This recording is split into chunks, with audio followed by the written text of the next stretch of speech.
India is such a dream destination for so many people, including myself. And even after traveling there, it still remains my dream destination. And I definitely want to come back to see more because India is so vast and there's so many things to see and it's so vibrant and all-encompassing that I'm definitely coming back at one point or another. I'm filming this video to give you an idea for 1 week itinerary in India and what our trip looked like so you can get inspired and travel there yourself. Well guys, welcome to my channel. My name is Polina if this is your first time here, and I'm really excited to share our India trip with you today. During the 1 week that I spent in India, we went to Jaipur in Rajasthan, then we went to Ranthambore National Park, also in Rajasthan, then we went to Agra to see Taj Mahal in Uttar Pradesh, and then we went to Delhi for a few days. Before I dive into all of these locations and our travels, I want to say that I highly recommend hiring a tour operator who's going to take care of all of your travels and your itinerary, because every single segment of our travel was carefully planned and everything was organized, kind of takes the stress out of it. So that would be my first recommendation. But let's dive into our trip. So in India, I was traveling with my boyfriend, whose name is King.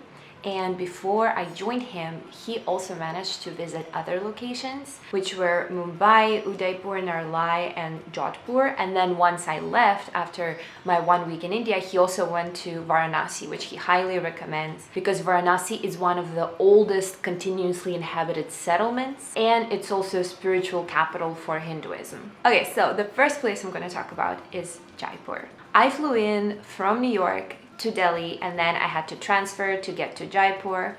And Jaipur is called the Pink City because of its beautiful pink colored architecture. And we stayed in the hotel located in the old part of town within the citadel walls.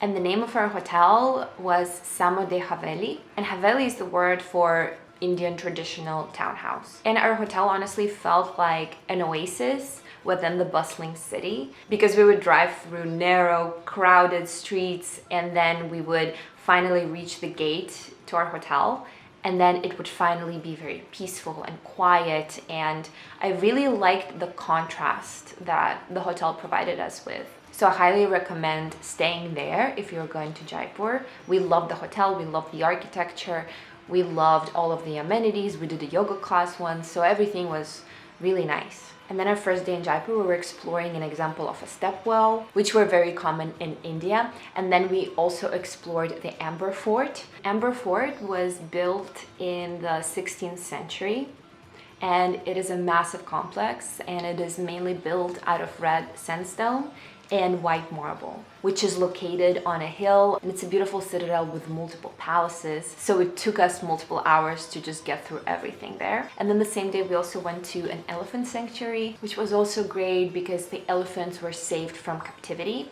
and then each elephant had its own mahout, and mahout is a man who continuously looks after the elephant, and they're together 24/7. So they are attached at the hip.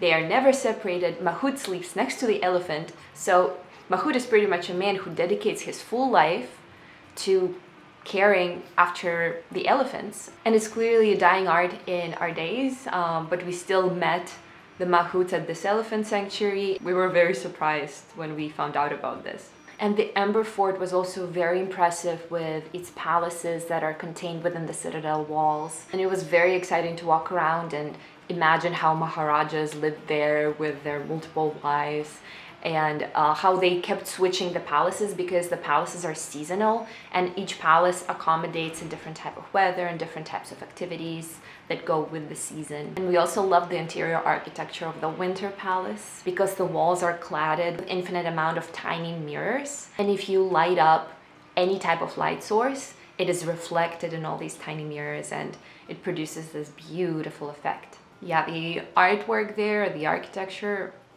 they're so intricate. It's also very impressive how much time people invested into making sure that every single detail is perfect.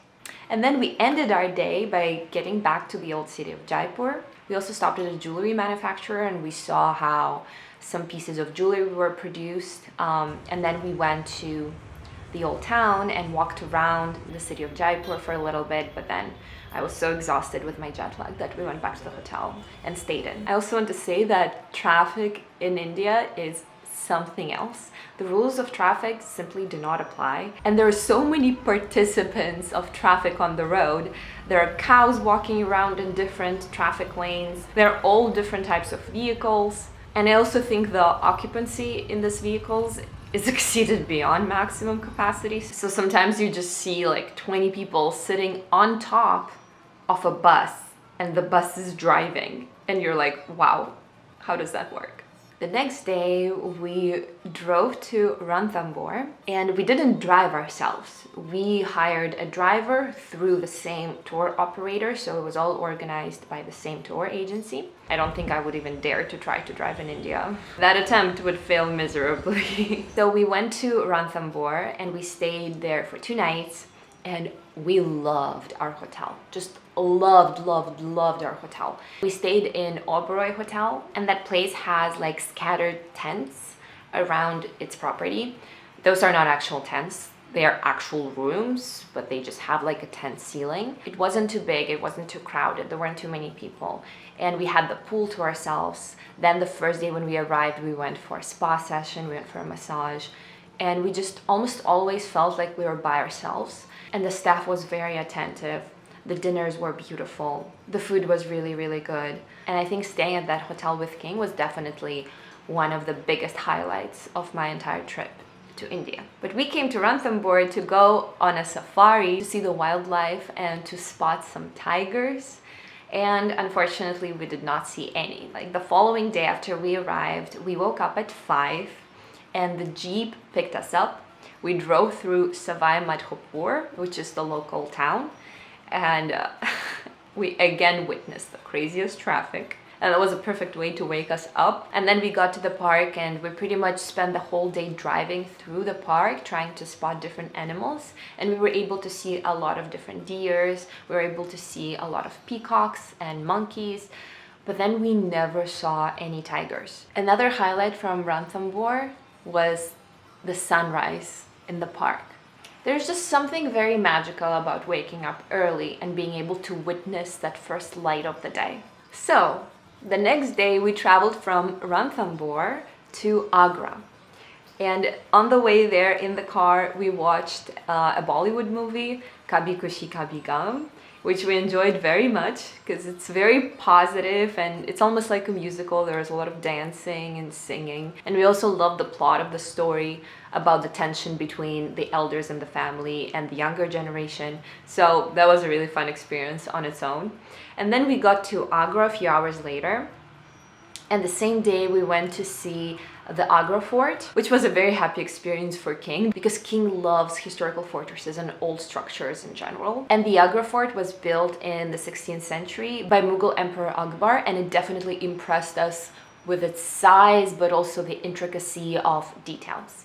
From the Agra fort, we were also able to spot Taj Mahal for the first time, and we could see it in the distance. There was a little bit of haze, but still, it was exciting to know that we were gonna go there the next day. After visiting the Agra fort, we went to see the marble inlay technique, which was used in the decoration of Taj Mahal. And what it is pretty much the insertion of semi-precious stones into the Makrana marble. It is an extremely time-intensive and labor-intensive task where the artist has to first carve out the shape from the marble and then create the same shape from the semi-precious stones and then start inserting the stone pieces into the marble to create the artwork. They also source the semi-precious stones from around the world, and they use the translucent marble from Makrana as the base.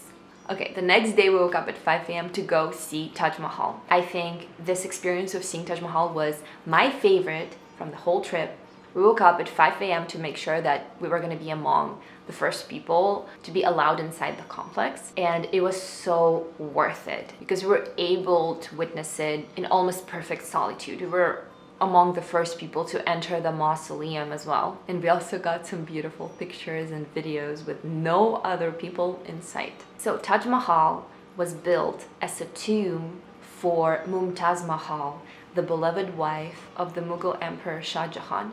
Shah Jahan had 4 wives, but he only truly loved one of them, and that's Mumtaz Mahal. And so he erected Taj Mahal to commemorate his beloved wife after her passing. So the whole structure is just a tomb, and it is absolutely stunning. I can't even describe it with my words because you have to see it in person. I think even the videos or photos don't do it justice, because in person it's even more magnificent. And Taj Mahal is a beautiful example of Islamic architecture. We spent like 3 hours walking around, and also we were visiting Taj Mahal in November, and the weather conditions changed so much in those short 3 hours that we spent there. Around 7 a.m. this massive fog just enveloped the whole structure. We couldn't see anything beyond like 20 meters in front of us or 30 meters in front of us. The fog was so thick, and then it disappeared within like the next half an hour. So it was just temporary, but it was also beautiful, and we got some beautiful shots during that time as well. And then after seeing Taj Mahal, we headed out in the direction of Delhi. Oh, and another thing about Agra, we stayed in Trident Hotel, and it was okay, but I think it was our least favorite hotel out of the whole 1-week trip. So we stayed in Delhi for 2 nights, and we had a day and a half, and then we started the following day with going to see Old Delhi, and we went to Jama Masjid open air mosque, and it is a beautiful structure with a massive courtyard in front of the mosque. And the fun thing about us going there was me revisiting the photo of my dad in the same courtyard of the mosque back in 2010 when we visited India the last time, and we recreated the same photograph with King sitting in the same place. And it was just such a fun process of recreating that photo. After visiting the mosque, we started wandering the streets of Old Delhi. Surprisingly, the structures in New Delhi date back further in time than the Old Delhi. So there's a little bit of like a paradox in the name. And Old Delhi has a very large density of the population. The streets are very narrow, not meant for cars at all.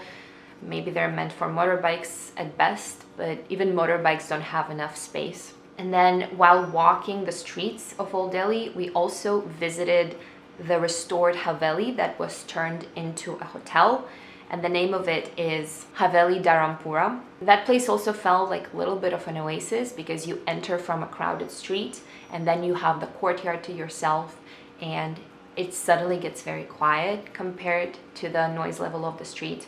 And then towards the end of us walking the streets of Old Delhi, we got into a Vela rickshaw, and it actually got very crowded. We were approaching Chandi Chowk, which is one of the busiest and oldest markets. And also we tried some of the Indian snacks. I mean, we ate Indian food a lot all throughout the trip. My favorite is always like paneer makhni. I also really like papri chaat, and so we ate some papri chaat snacks in the Old Delhi. I also loved India for having so many vegetarian options everywhere we went. And then after the Old Delhi, we went to see the cremation site of Mahatma Gandhi. We didn't spend that much time there. And then we went to do a little bit of shopping, and afterwards we went for a cooking class over to this lady's house. And then the next day I left India, but King stayed and went to Varanasi. Well guys, I hope you loved my story about our trip to India. I hope it inspires you to travel there soon. Do not postpone your trip, go whenever you can. I will see you in my next video. Thank you for watching and have an amazing day.